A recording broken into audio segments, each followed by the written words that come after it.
Hey TPK, welcome to the Showdown show. I have with me today Altios Hello.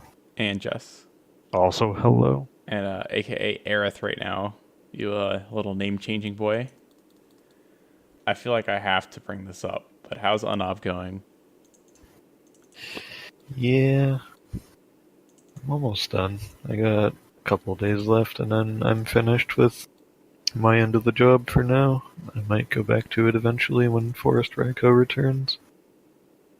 Returns, is it gone right now?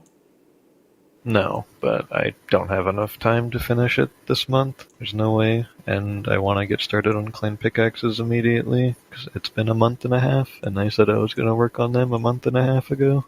Yeah. All right. Cool. I just checked. It's got 6 days left, which is I should finish by then. Right now I'm at. I don't know if that shows up in my OBS, but I've got almost 4K Unob right now, and I have all of the other ores for Forest Raikou for my job, so I should be pretty good. Nice. Nice. All right, what about you, Jess? I haven't touched Unub in about a week and a half. Oh, you lucky son of a gun. I ran out of funds because I bought something for 800k. I thought you said you ran out of fun. It's to be expected. No, dude, I enjoyed mining Unub. Okay. Mm-mm. So we found the masochist. All No right, Jess. comment. So TPK players may not have known that you've been working on coding for TPK for probably the last like 4 or 5 months now. So can you like introduce yourself and your position in TPK currently? Yeah, I code stuff on occasion. I did I, I did some of the Christmas event. There you go. Some of the Showdown stuff that just happened too. Big boy Christmas event. So all right, when did you start playing TPK and what's your history with the game? This I is a good one, boys. here's a 5 paragraph essay. You are free to begin whenever. I started way okay. Remember when you had the Rainbow Bulbasaur sprite all those many years ago? That's Yeah, when you started. yeah. I started way back then, and then I had a little macro spree. To be fair, All right, well, okay, and we're gonna I'll get to leave it at that. that maybe. But man, Rainbow Bulbasaur. So when I first released TPK, so this is back in V1, and the first like month to 2 months, I ended up like I really didn't know what types I wanted to have in the game, and Rainbow was a type. I think I know I had Darks and Goldens, and Retros were originally like their own type, and I kept like changing the types. So I think Rainbow ended up getting turned into Dark, and then later Dark ended up getting turned into like Solus or something, or Uh, and like I know I Golden know. turned into Cloud.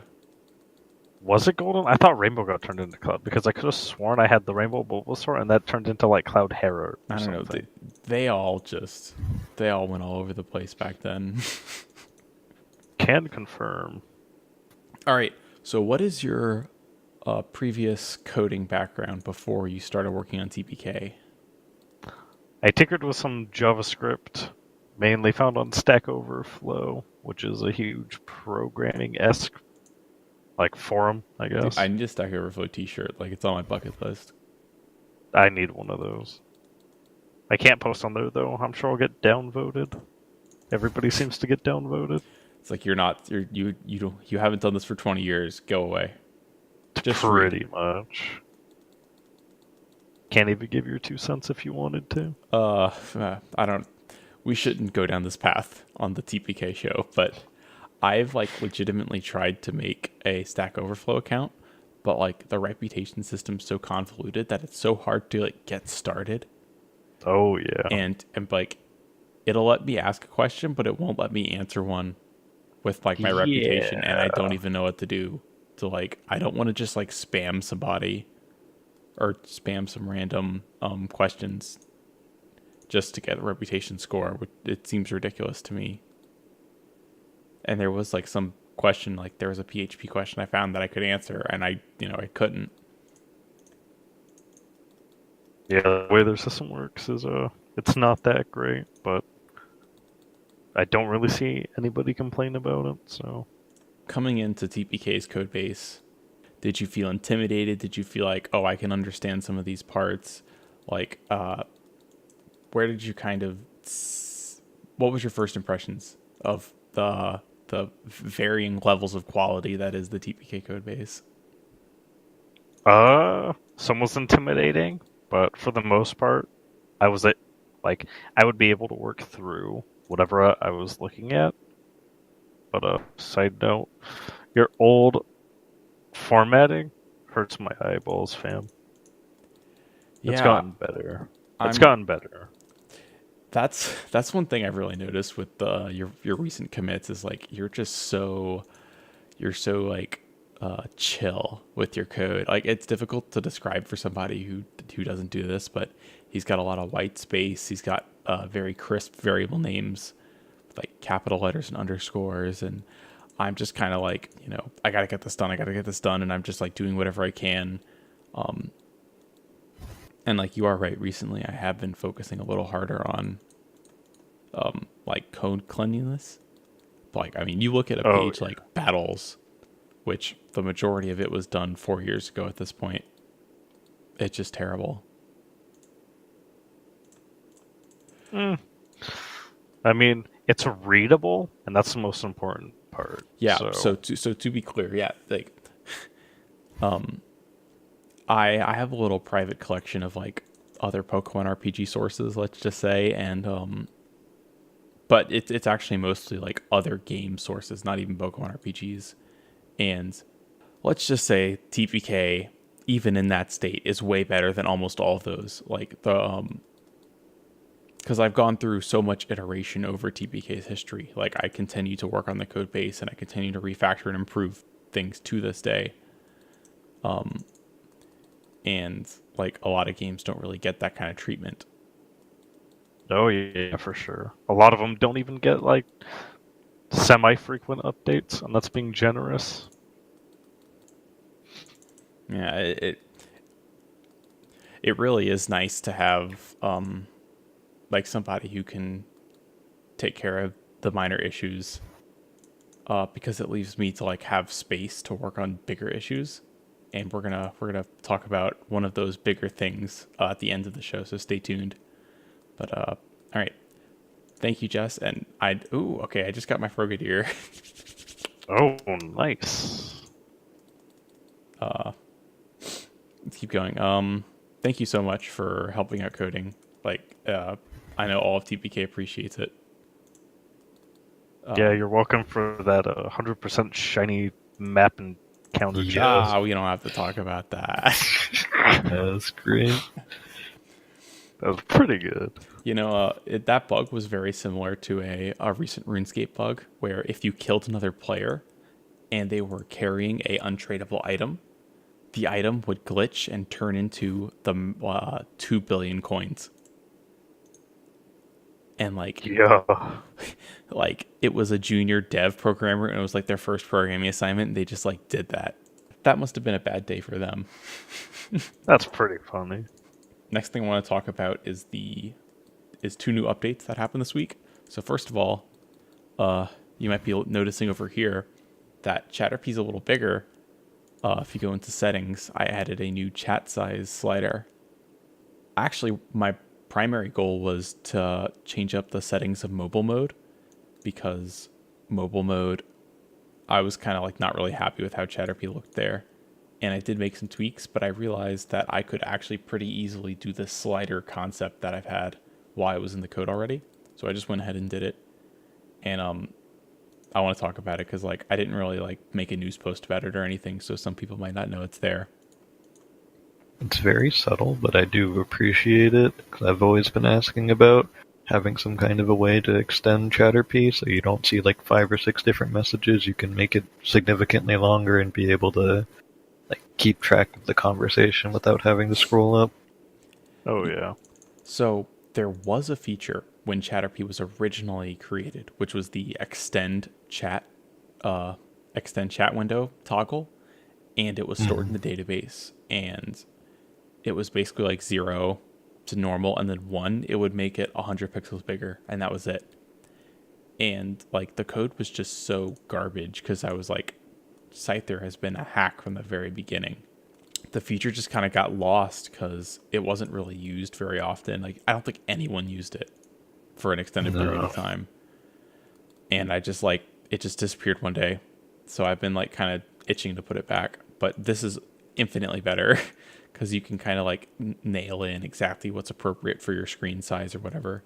Like, even for me with my huge screen, I don't even use the whole fully extended chat because I just don't like the way it looks. All right, the other thing is that captures and battles now in Secret Dungeon give LOL coins, and in Battle Frontier they give battle points. So I think Jess did that too. Was another small change.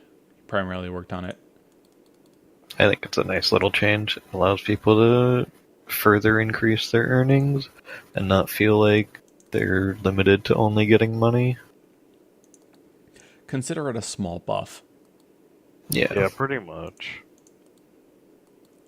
It's our second top 3 winner take all WTC after the update at the beginning of the year, and it's been 25 hours, and there's already been an insane amount of training. I want to know both of you guys are in the top 3. So what's your plans for the week? AFK. What the? I'm going to 600 and calling it a day, like I usually do. I don't really know if I have a goal level for the week. I'll probably hit 1 trill XP and then figure out if I want to go to 1500 or not. 1 trill is probably where I'll be sitting at. Because that's like what, 14? Yeah, 14. And if you eventually like plan on doing that anyway, like you might as well do it while you've got your champion belt. exactly. I don't know. I really like the fact that we did implement top 3, because I feel like it lets more people try for these rare Pokemon, or more wanted Pokemon, let's just say. I mean, I honestly, like, I'm starting to think rarity doesn't really even matter on TPK anymore. You know, people just don't care about that. I'm trying to start figuring out ways to help incentivize Pokemon, not necessarily through rarity, but just making them feel like they're worth something regardless of how they're obtained.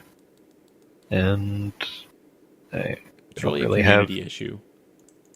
Like, somebody can just decide that they want a Pokemon and then just like completely destroy the rates on it. Right.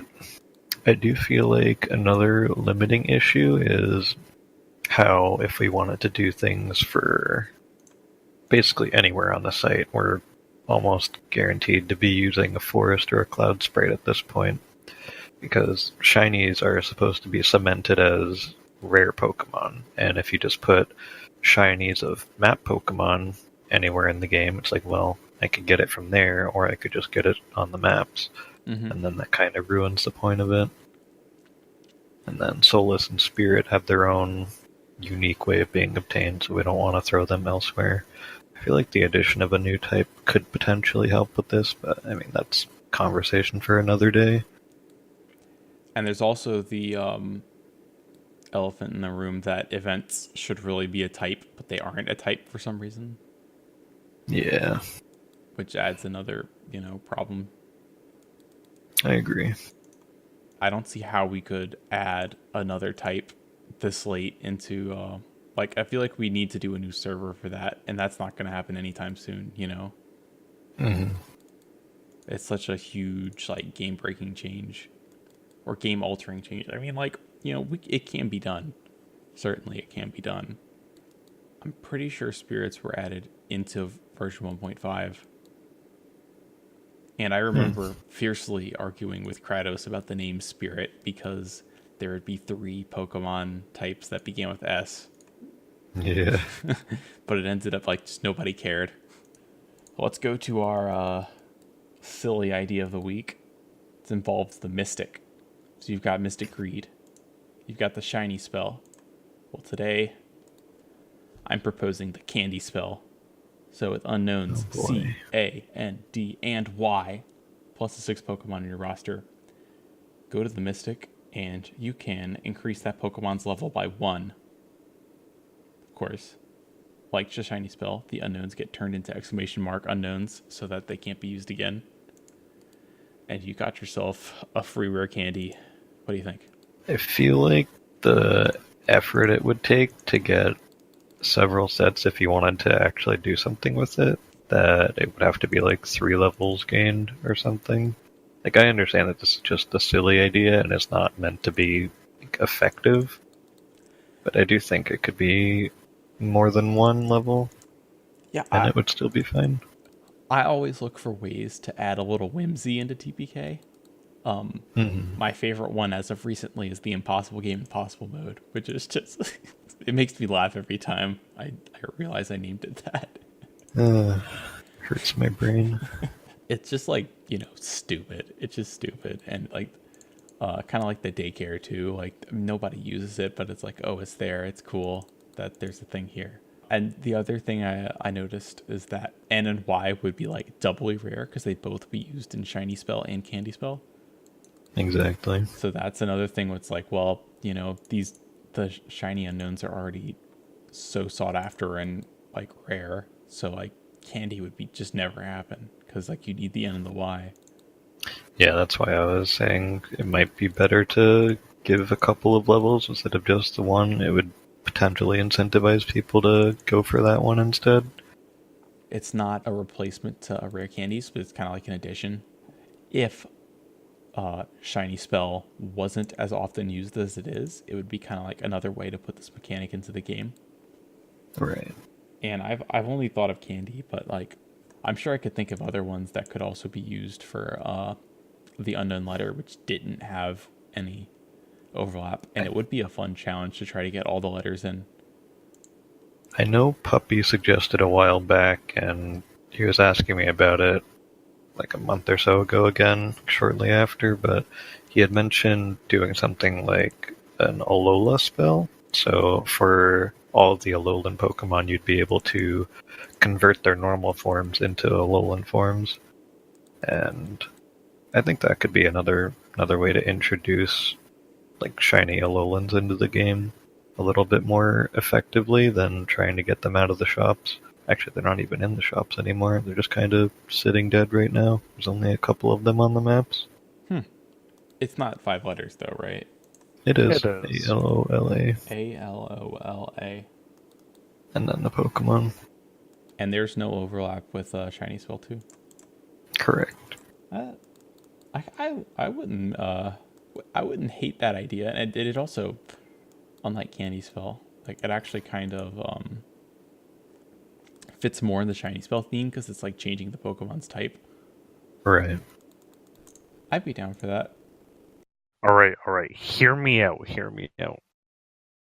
If you get unknown Cloud, you can turn anything cloud. Right. I don't know about that one. If you get Unknown's Altios, it'll give you trainer level 14. What the? Wait, sign me up. Last thing for today is I'm currently on break right now, so I have 2 weeks off of school. I'm hoping I haven't done any work yet on this, but I want to reopen the map engine up and see if I can get a ton of work done over the break. It's kind of scaring me. I've been scared to open it since the last break I had, and I just have been, as you know, doing other things on TPK, just kind of playing the game, I guess, and school and stuff. But I feel like if I can just like break it open a bit and break the ice on it, I should be able to make some more progress on it. And I want to talk about, real quick before we go, like the benefits of the new map engine. So the first one is mobile mode.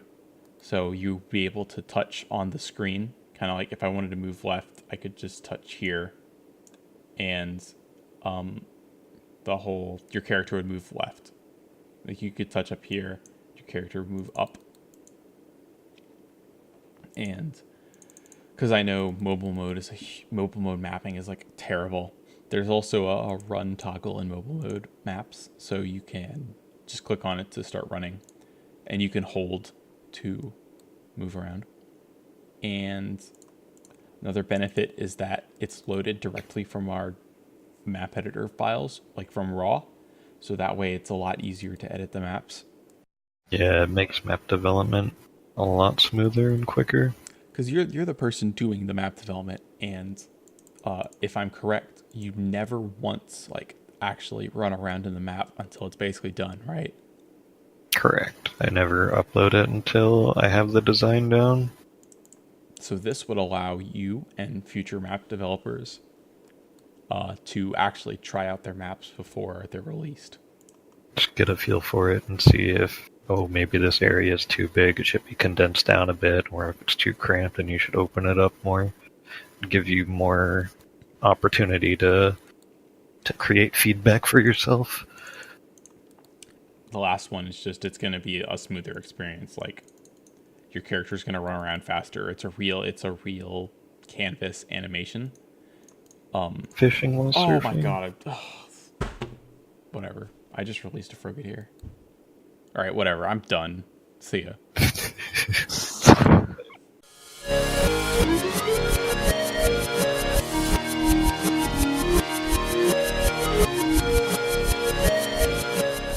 Not fishing anymore.